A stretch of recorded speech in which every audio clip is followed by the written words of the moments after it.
Sebentar Bayu. Oh, siap. Baru lihat nih. Ya. Ya, Coach. Nah, Ya, Coach, gimana? kita masuk ya. Kebetulan di YouTube saya ini kan banyak yang nonton anak-anak muda, pelatih-pelatih muda. Nah, Coach Indra Safri kan sebagai salah satu tokoh perubahan, Coach, agen perubahan yang ada di Indonesia dalam bidang olahraga, di sini sepak bola. Sejauh apa sih, Coach, sepak bola kita ini sudah berubah dari 10 tahun terakhir? Terakhir kali Coach juara di Sidoarjo dan kemarin juara di Kamboja. Sejauh apa sudah perubahan sepak bola kita nih, Coach, dari sudut pandang seorang Indra Safri? Ya, saya mulai terjun di sepak bola itu yang sebenarnya aktif itu setelah saya memilih dari kerja kantor atau sepak bola itu tahun 2007. Di 2007 itu saya awali dengan jadi instruktur pelatih dan melatih klub ya di Riau. Oh ya. PS Bugis yang kemarin kita final tuh yuk. Pak Bupati. Ya. Nah, terus masuk ke tim nasional tahun 2011. Dimulai pegang tim usia 16. Saat itu mengikuti kualifikasi Piala AFC. Nah, saat itu saya memulai karir di sepak bola di tim nasional. Ya, yang saya rasakan perubahan dari 2011 dengan yang sekarang itu banyak sekali, Bayu. Bos, luar biasa. Dan momentum perubahannya itu kalau nggak salah saat tim nasional eranya Evan Dimas under 19 juara di Sidoarjo AFF U19. Setelah Indonesia 26 tahun nggak pernah juara. Nah, jadi kalau dibandingkan sebelum juara itu, yang saya mulai tahun 2011, itu popularitas tim nasional usia muda itu nggak ada sama sekali. Betul. Bahkan pelatih untuk menjadi pelatih tim nasional usia muda itu kurang diminati gitu. Iya. Ya kan? Masih kurang diminati. Dan alhamdulillah saya mulai waktu itu memang agak amburadul, Bayu. Ya, Coach. Tahun 2011 itu waktu ke AFC itu sekitar 2 bulan, saya nggak punya pemain, saya nggak punya background pelatih hebat, saya nggak punya link, saya nggak punya segala-galanya. Dan saya harus menerima pemain, Bayu, dari pengurus PSSI waktu itu sebanyak 58 pemain. Dari 58 itu saya seleksi menjadi 23 pemain. Saya bawalah ke Thailand, Bangkok untuk mengikuti kualifikasi U16. Kita terkunci di situ ranking 3, jadi nggak lolos. Ya. Nah, setelah itu kan saya evaluasi. Kebetulan nggak dipecat gagal itu ya. Waktu zamannya Pak Johar Arifin, Om Bob Hippie waktu itu. Dan saya evaluasi dari 58 pemain itu terdiri dari anak-anak Jakarta dan sekitarnya. Jadi tidak menunjukkan keindonesiaannya. Bisa dibayangkan yang jadi pemain bola cuman Hargianto. Iya. Yang sekarang di Tangerang FC. Tangerang dia, Tangerang. Yang lain almarhum semua. Ya, nggak ada yang jadi pemain bola gitu. Nah, setelah itu baru saya lakukan evaluasi dan saya mengambil keputusan harus pemain saya cari sendiri. Oh iya. Dan saya berkeinginan waktu itu pemain-pemain tim nasional harus terdiri dari semua anak terbaik bangsa ini. Makanya itulah awal saya belusukan. Oh, asal dari muasal. Sabang Merauke sampai 2 tahun saya cari pemain dan saya mulai membangun tim, mengumpulkan pemain satu-satu, yaitu tim eranya Evan Dimas itu. Nah, Coach Indra kan disitulah mulai awalnya, ya saya benar. Ya, Nah, coach kan terkenal dengan belusukannya, apalagi pemain seperti Evan Dimas, Ilham, Yabes, Roni dulu kan terkenal waktu mereka usia muda. Nah, banyak pelatih juga yang pengen seperti coach, tapi mereka bingung bagaimana cara memulainya. Nah, tips dari Coach Indra untuk memilih pemain scouting itu apa? Kalau Coach Indra yang dilihat pertama di pemain itu apa, Coach? Kalau scouting? Ya, sebenarnya yang belusukan itu, Bayu, nggak perlu dilakukan. Itu hal yang nggak perlu dipopulerkan. Asal sistemnya ada, kompetisi usia muda ada gitu. Kenapa? Karena errornya kita memilih pemain dari kita belusukan dengan memilih pemain 1 hari atau 2 hari, itu errornya tinggi yuk. Tapi kalau dari kompetisi, ya itu kita melihat pemain dari pertandingan ke pertandingan. Kita lebih tepat gitu, lebih bisa kita melihat lebih lama gitu. Nah, apa kriteria kita memilih pemain? Hampir semua lah pelatih, terutama yang pelatih usia muda. Kan 4 yang dilihat. Skill sepak bolanya, kemampuan taktikal dan kecerdasannya, kemampuan fisik dan mental. Nah, 4 ini sama pentingnya. Nggak bisa tuh hanya skill sepak bolanya bagus, fisiknya nggak bagus, terus kemampuan taktikal bagus, mental nggak bisa. 4-4-nya sama pentingnya. Bahkan orang banyak menaruh skill nomor 1.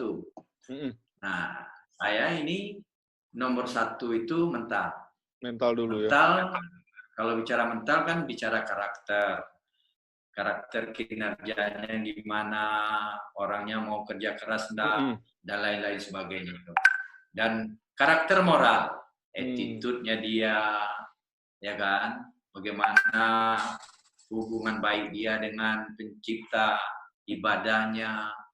Karena ini nanti di pertandingan untuk mencapai top performance seorang atlet dia main, itu harus berbarengan 4 itu yuk. Oh ya, sama pentingnya. Dan terus kira-kira untuk seorang anak mulai main sepak bola itu umur berapa bagusnya, Coach? Kan banyak yang bilang umur 8 tahun udah harus mulai, ada orang tua yang maksa anaknya umur 6 tahun sudah mulai. Umur berapa pasnya, Coach? Kira-kira anak itu belajar passing lah. FIFA memandu kita. Oh, mantap. Grassroots. Youth development itu dibagi 3. Jadi ada piramidnya FIFA. Pertama, grassroots. Grassroots itu usianya setiap negara berbeda 1-2 tahun lah. Berbeda. Indonesia 6-12. Oh, 6-12. Belanda bilang 6-13. Ya, jadi saya pikir itu nggak itu yang menjadi konsep kita. Jadi tahap awal itu ya dari usia 6-12 tahun itu udah harus bisa dia bermain sepak bola. Kalau korelasinya dengan dunia pendidikan, ya dari SD itu udah mulai diperkenalkan dia sepak bola. Kalau memang kita ingin melihat potensi-potensi. Nah, FIFA ada program FIFA Grassroots. Program FIFA Grassroots itu ya memasalkan sepak bola gitu. Karena kalau setelah masal nanti setelah banyak baru kita scouting. Betul, Coach. Yang golden boy yang berbakat-bakat baru kita tangani secara serius dengan kurikulum mungkin di luar dari kurikulum FIFA Grassroots. Nah, kalau kita ada kurikulum Villanesia. Ya, yang kedua, youth formative fase. Nah, kalau yang grassroots tadi belum ada tuh kejuaraan dunianya. Nah, yang kedua, youth formative fase, 13-15 tahun. Ada AFF U15, A16, Piala AFC-nya U16, diakhiri oleh FIFA Piala Dunia U17. Ya kan? Nah, kalau dengan dunia pendidikan, anak-anak SMP lah. Ya. Nah, terakhir, yaitu youth final fase, usia 6-19 tahun. Ada AFF-nya U18, kebutuhan timnas, AFC-nya U19, dan diakhiri oleh FIFA Piala Dunia U20. Jadi mulainya itu di usia 6-12 tahun.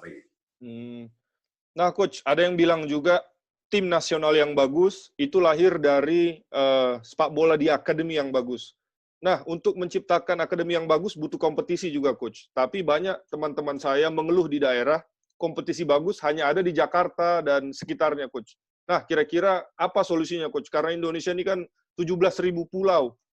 Sulit untuk untuk bikin satu kompetisi Ya, ini mungkin. ya, kalau itu kan menyangkut kebijakan. Izin Allah saya diberikan Siap. tempat mengabdi di Departemen Tekniknya PSSI. Nah, di situ akan kita rancang nanti kebijakan-kebijakan untuk sepak bola Indonesia, bukan untuk sepak bola Jakarta. Jadi untuk sepak bola Indonesia. Apa pemikiran saya tentang pengembangan sepak bola usia muda? Kemarin kita memang perlu setiap klub elit punya elit academy di semua negara.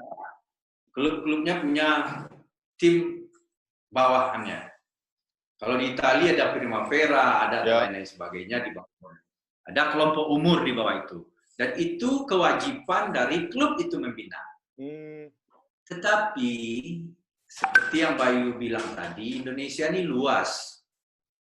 Jangan kita menghidupkan yang 18 lilin tadi, karena Liga 1 cuma 18. Iya. Tapi kita tidak memperhatikan lilin lain yang puluhan ribu dibiarkan redup gitu. Apa itu yang puluhan ribu itu? SSB yang menjamur itu. Itulah kekuatan dan energi sepak bola yang sebenarnya. Nah, ini yang harus kita perhatikan ke depan. Jadi nanti di Departemen Teknik yang mengurus sekolah sepak bola dan sepak bola sekolah, yaitu antar sekolah dan SSB nanti, ada satu bidang nanti yang kita akan buat di situ. Dan malahan saya punya pemikiran SSB yang di bawah naungan Aspot itu, jadikan itu sebagai sumber kompetisi.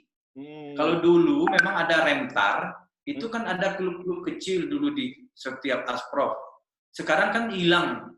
Nah, karena digantikan oleh keberadaan SSB, kenapa tidak SSB ini kita bina?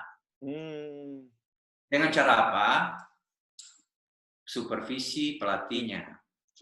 Supervisi pengelolaannya. Ya, dan lain sebagainya. Nah, itu yuk. Nah, Coach, tadi kan Coach bahas soal lilin ya. SSB atau klub akademi sebagai lilin di sepak bola yang harus diperhatikan juga. Kebetulan saya sama seperti Coach juga dulu, orang kantoran, kerja kantoran, tiba-tiba kerja di dunia sepak bola. Kira-kira apa yang menjadi titik balik Coach Indra dari orang kantoran tiba-tiba pengen jadi orang yang ikut terjun di dunia sepak bola? Apa karena emang sudah cinta sepak bola dari dulu atau ada alasan lain? Ya, sebenarnya saya main sepak bola itu udah dari SD. Ya, kapan saya cinta sepak bola itu ya akhir-akhir ini. Karena apa? Karena setelah saya main di PSB Padang, setelah itu saya jadi pelatih, saya sempat off berapa tahun? 22 tahun saya nggak menyentuh sepak bola. Ya, saya fokus di kerjaan kantor sampai mencapai posisi kepala kantor cabang. Ya, tetapi tahun 2007 itulah saya melakukan pemilihan profesi. Umur berapa, Coach? Ini agak aneh. Tahun 2007, Bayu. Umur berapa itu kalau boleh tahu? 2007. Umur berapa? 2007, lahir 63, sekitar 46-an lah. Oh ya, siap. Ya, sekitar 46. Nah, jadi saya mulai berkarir serius lagi di sepak bola itu umur 46. Tahun 2007. Masuk 2011. 2011 itu saya mulai serius dan ya situ 2013 saya sudah pastikan Tuhan sudah mentakdirkan saya sebagai profesi di sepak bola. Nah, mulai 2013 sampai sekarang ya izin Allah ya saya berproses ya itu terakhir sampai ke tim nasional U23. Oh ya. Nah, Coach, kan saya sering bilang juga kita harus percaya proses. Apalagi Coach Ya, Apalagi Coach Indra kan punya perjalanan karir istilahnya sebagai pelatih komplit dari U15, 16, 17 sampai 23 terakhir. Kurang senior. Nah, ya, apakah seperti itu ya. juga Coach yang harus dijalani para pemain Coach? Mereka harus punya perjalanan karir dari SSB dari usia muda sampai mereka umur 18 tahun baru mereka bisa pro, atau Coach merasa umur 15 tahun tetap masih bisa mulai sepak bola? Nah, jadi gini, proses ini yang orang nggak pernah sabar. Nah, Ya, jadi selalu kalau saya jadi instruktur ke daerah, saya sampaikan, mangga itu akan manis dia. Kan dimulai dari dia berbunga, berputik, mangkal, menguning, dan baru dia matang, kita petik dari batangnya, manis dia. Bisakah dia dari mangkal dia kita jadikan matang? Bisa dikarbit. Cepat dia, nggak perlu menunggu proses. Tapi akibatnya ya mangga tersebut manisnya nggak sama seperti manis yang masaknya di batang. Kalau pertanyaannya tadi, kalau dia mulai di usia 15, dia kehilangan ruang di grassroots. Betul.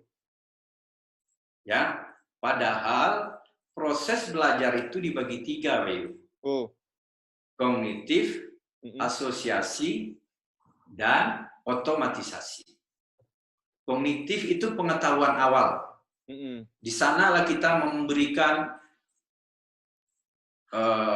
masukan, pembelajaran, bagaimana sih menendang bola yang benar, apa sih coaching point menendang bola, Coaching point. bagaimana dribbling, bagaimana kontrol. Setelah dia paham, ilmu awalnya benar, baru dicoba, itu yang asosiasi. Berapa jam? Menurut penelitian, itu 10.000 jam. Nah, kalau dia mulai usia 6-12 tahun, umur 19 tahun, yang youth final fase tadi, dia sudah harus otomatisasi. Kalau sudah otomatisasi, baru pemain itu dipanggil ke elit, main di profesional, main di nasional, baru kita bisa bicara taktik dan strategi yang kita inginkan. Baru kita bicara filosofi sepak bola. Kita mau main dengan cara ini. Tetapi kalau itu tidak clear, gimana mau bicara filosofi, bicara taktikal, bicara game plan. Dan saya punya pengalaman, banyak gol tidak terjadi gol, gara-gara hanya hal sepele. Basic skill nggak cukup, first touch nggak bagus, nggak gol. Di SEA Games kemarin juga terjadi. Kalau first touch bagus, tentu gol. Nah, ini dia. Sentuhan pertama. Ini yang membuat pertanyaan tadi jawabannya, boleh saja dia mulai dari SMP, tapi mungkin pengetahuan awalnya dan asosiasinya menjadi waktunya berkurang. Nah, Coach, anak-anak muda kan banyak yang nonton YouTube saya ini juga fans sepak bola Eropa. Fans sepak bola Eropa, Coach, mereka. Ya. Mereka juga pengen tahu, karena jarang terlihat Coach Indra tuh sebenarnya dukung tim mana kalau di Eropa itu? Waktu sebagai fans, ya kan? Ada nggak klubnya atau misalnya negara favorit Coach Indra sebagai ini? Waktu muda, misalnya kan Belanda, kalau orang Indonesia kan suka Belanda dulu. Kalau negara favorit kita ya tentu Indonesia ya. Ya, Coach. Nah, sekarang saya mau bertanya balik. Saya tidak pernah punya negara favorit lain kecuali Indonesia. Oh, sepak bolanya nggak ada, Coach? Cuman konteks pertanyaan Bayu. Saya akan bertanya Bayu, kira-kira dari game plan yang saya mainkan, dari tahun 2011 sampai sekarang, kira-kira saya banyak arahnya ke mana negaranya? Coba.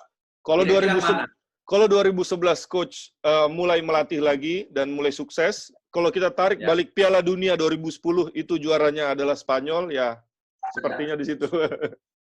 Pintar, Bayu. Nah, jadi Coach. Spanyol, kenapa saya bukan berkiblat, banyak literatur yang saya baca dari referensi Spanyol, termasuk saya juga banyak dapat ilmu kemarin, walaupun saya cuma mendampingi Coach Luis Milla itu kan di awal. Ya, Coach. Ya, karena saya harus memegang tim nasional U19, saya tinggalkan dan di situ masuk Bima, ya. Dan banyak hal-hal yang saya cocok apa yang dia sampaikan dan dia berikan untuk sepak bola yang saya bangun juga. Dan tapi sepak bola itu kan berkembang terus. Ya, Kita juga betul.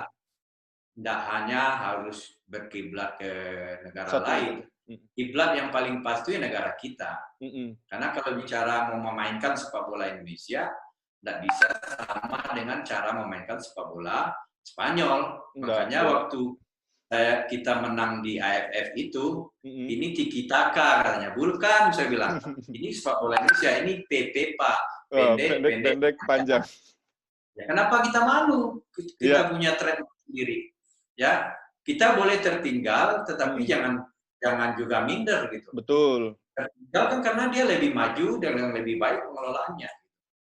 Ya, bukan kita tertinggal potensi loh. Kalau potensi, saya yakin Indonesia dengan negara lain, mungkin Indonesia terbaik. Kalau potensi dan baik itu kualitas, baik itu kuantitas. Coach, kalau pemain nih, debat di dunia kan ada debat. Cristiano Ronaldo, Messi. Kira-kira Coach Indra lebih cocok dengan yang mana misalnya? Pemain seperti Cristiano Ronaldo, kuat, power, Messi, skill. Dua-duanya bisa menjadi panduan untuk para pemain muda Indonesia. Satu, coba lihat Ronaldo. Ya. Itu contoh soal atlet, mungkin seluruh atlet ya. Ya. Yang perfect gitu. Perfect dalam arti kata, kalau kita lihat tubuhnya mungkin nggak ada tato. Ini bisa jadi contoh soal bagaimana atlet yang ideal gitu. Dan juga tinggi badan. Ya, terus bagaimana dia menjaga pola hidup. Ya. Yang nggak bisa ditiru ya cuma satu tuh, dia punya anak tanpa nikah gitu kan. Itu yang nggak boleh. Anak-anak muda kan tiga.